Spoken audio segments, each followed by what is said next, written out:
देश में जातीय आधारित गणना कराने का सूत्रधार भले ही नीतीश कुमार बने हों, लेकिन अब संसद में अखिलेश यादव और राहुल गांधी इस मुद्दे को लेकर केंद्र सरकार को घेर रहे हैं। बिहार में महागठबंधन की सरकार थी तो जातीय आधारित गणना बिहार में हुआ। हमारे साथ है राजद के प्रवक्ता हैं मृत्युंजय तिवारी। मृत्युंजय जी, बिहार में तो जातीय आधारित गणना हो गया, अब केंद्र में भी इसको लेकर मांग उठ रही है, संसद में हंगामा हो रहा है। देखिए, बिहार में जातीय आधारित गणना की मांग हमारी पार्टी राष्ट्रीय जनता दल, हमारे नेता आदरणीय लालू प्रसाद जी, इस नेता प्रतिपक्ष श्री तेजस्वी यादव जी के जोर पर हुआ। सबको पता है, जब सर्वदलीय प्रतिनिधि मंडल बिहार से गया था आदरणीय नीतीश कुमार जी के नेतृत्व में, उसमें तेजस्वी यादव जी विपक्ष के नेता थे, लेकिन आदरणीय प्रधानमंत्री जी मोदी जी से जाकर के आदरणीय नीतीश कुमार जी ने कहा था कि हम लोग तेजस्वी यादव जी के मांग पर आए हैं, पूरे देश में इसको कराना चाहिए। जब आदरणीय प्रधानमंत्री जी ने ये मांग नहीं मानी तो बिहार में तेजस्वी यादव जी के दबाव में ये काम पूरा हुआ। फिर सरकार में आए तो जल्द से जल्द पूरा समय रहते काम कर लिया गया, सर्वे कार्य कराया गया, उसमें अड़ंगा लगाने का भरपूर प्रयास हुआ, लेकिन सफलता नहीं मिली।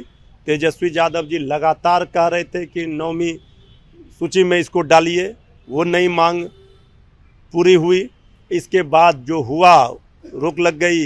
ये सबको पता है कि ये कौन किया, किसने किया, किसकी साजिश है, कौन इसके खिलाफत कर रहा है। अब तो एक्सपोज हो गई पूरी बीजेपी। अब तो अभी इसको लेकर आप लोग मुखर हैं, नीतीश कुमार फिर क्यों चुप है? उन्होंने भी देश में इसको कराने की बात कही थी। देखिए, आदरणीय नीतीश कुमार जी, जेडीयू को तो अभी सत्ता का मलाई है मिला हुआ, और इस पंचर सरकार में चिप्पी देने का काम जेडीयू और चंद्रबाबू नायडू जी की पार्टी कर रही है। ये सरकार तो पूरी तरह से पंचर हो गई है। अब आदरणीय नीतीश कुमार जी जो कह रहे थे, जो कमिटमेंट किए थे, जिसको लेकर गए थे मांग करने, अब लोग उनकी ओर देख रहे हैं कि उनके रहते ये क्या हो रहा है। अब तो उनसे सवाल खड़े होंगे।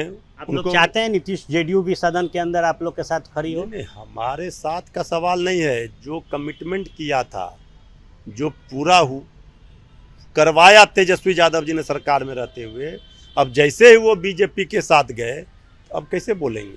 तो बीजेपी की मंशा स्पष्ट हो गई, बीजेपी एक्सपोज हो गई पूरे पार्लियामेंट में कि ये इसके विरोधी है, ये नहीं चाहती है। उस समय भी सुप्रीम कोर्ट में हलफनामा दिया गया था केंद्र सरकार गृह मंत्रालय की ओर से, फिर बाद में वापस लिया गया। इसलिए इसमें अब कहीं कुछ है ही नहीं। बीजेपी जातीय जनगणना की विरोधी है, ये पोल खुल गया। नीतीश कुमार क्यों चुप हैं?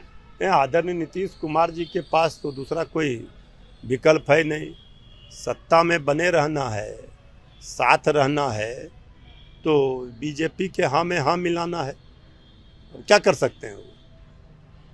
सत्ता में रहना है, साथ रहना है, तो हाँ में हाँ मिला रहे हैं। महागठबंधन ने पुरजोर तरीके से जातीय आधारित गणना की मांग की, तेजस्वी यादव ने नेतृत्व किया और बिहार में ये गणना सफल रहा। लेकिन अब जब संसद में इस गणना को लेकर सियासत तेज है तो नीतीश कुमार की चुप्पी ये बताती है कि वो बीजेपी के समक्ष नतमस्तक हैं।